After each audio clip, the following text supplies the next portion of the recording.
நீ இழந்ததுனாலதான் எல்லாமே பிரச்சனையில போய் முடியுது. எல்லாமே எங்கன்னா போய் உட்காந்து அழுதுனுக்குற. எல்லாமே எங்கேயோ போயிட்டு உன்னால ஓவர் கம் பண்ணிட்டு வரவே முடியல. Because you are shocked. உலகத்தின் காரியத்தை பார்க்கும் போது, உலகம் வேற ஒரு அபிஷேகம் உனக்குள்ள கிரியை செஞ்சுட்டு இருக்கும் போது நீ என்ன பண்ணுவ? என்ன பண்ண முடியும்? உனக்கு ஒண்ணுமே புரியாது.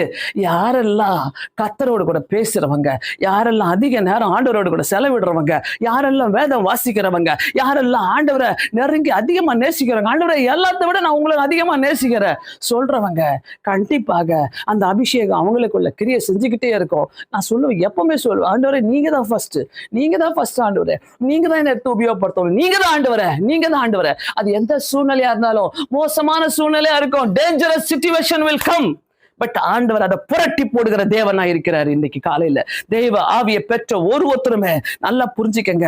ஆண்டவரை ஏற்றுக்கொண்ட போது, ரட்சிக்கப்பட்ட போது ஒரு வித்தியாசமான வல்லமையை உணர்ந்திருப்பீங்க. எத்தனை பேருக்கு ஞாபகம் வருது? எத்தனை பேருக்கு ஞாபகம் வருது? ஆண்டவரை ஏற்றுக்கொண்டப்போ, ஆண்டவரை ரட்சிக்கப்பட்டப்போ வித்தியாசமான வல்லமை. நீ ரொம்ப சந்தோஷமா இருக்குத, ரொம்ப சமாதானமா இருக்குத, அழ வருது, அழுதுகிட்டே இருக்கணுமே, அதெல்லாம் ஆவியானவருங்க, அதெல்லாம் ஆவியானவர், அதெல்லாம் ஒரு அபிஷேகம், அதெல்லாம் உனக்குள்ள கிரியை செய்யப்பட்ட அந்த அபிஷேகம் உனக்கு ஆண்டவர் அந்த நேரத்துல கொடுத்துக்கிட்டே இருந்தாரு. ஆண்டவரை ஏற்றுக்கொண்டப்போ, ஐயோ எனக்கு ஏதாவது செஞ்சுக்கிட்டே இருக்கணுமே, எங்கேயாச்சும் போய்கிட்டே இருக்கணுமே, எங்கேயாச்சும் ஆண்டவருக்காக எதையாவது செய்வேன். இன்னைக்கே நல்லா இருக்குது ஆண்டவரே, நல்லா இருக்குது, இது ரொம்ப நல்லா ஜாலியா இது, வீட்டுலயே உட்காந்துக்கிறது நல்லா இருக்குது ஆண்டவரே. அப்படியே டிவி பார்த்துக்கின்னு அப்படியே செல்போனை நோண்டிக்கின்னு வீட்டுக்குள்ள அது அபிஷேகம், செல்போனை நோடுற அபிஷேகத்தை உன் மேல கொடுத்துருக்குறாரு. செக் அவுட் தயவு செய்து செக் அவுட். ஆண்டவர்கிட்ட பேசுங்க, ஆண்டவரே இப்படிப்பட்ட நிலைமையில நான் இருக்கிறேன்னாங்க. அன்னைக்கு நீர் கொடுத்த வல்லமையை நான் இழந்துட்டேன் ஆண்டவரே, அன்னைக்கு நீர் கொடுத்த அபிஷேகத்தை நான் இழந்துட்டேன் ஆண்டவரே. ஆண்டவர்கிட்ட பேசுங்க ஒருத்தருமே. அந்த வல்லமை தான் என்ன வல்லமை? சொப்பனங்களை காண்கிற வல்லமை, தீர்க்க தரிசனங்களை பேசுகிற வல்லமை, தரிசனங்களை பேசுகிற வல்லமை, அந்நிய பாஷை பேசுகிற வல்லமை.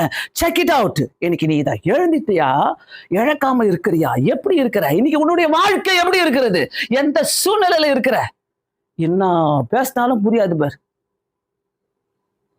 என்ன பேசினாலும். அப்புறமா இப்போதான் எங்களுக்கு 30s இருக்கிறோம், ஒரு 40s இருக்கிறோம், அப்புறமா மாத்திக்கிறோம், அப்புறமா அபிஷேகத்தை கூப்பிட்டுக்கிறோம். அப்பெல்லாம் வராது, எல்லாம் முடிஞ்சிடும், எல்லாமே காணா போயிடும். அப்படியே எப்பவுமே சோர்ந்து போயிட்டு ஆண்டவர் கேட்பாரு, உன் பாஸ்டர் எவ்வளோ உழுந்து பேசிச்சு, நீ அதெல்லாம் கேட்டியா? கேட்காம அப்படியே உக்காந்துருந்த ஒன்றும் தெரியாத மாதிரி.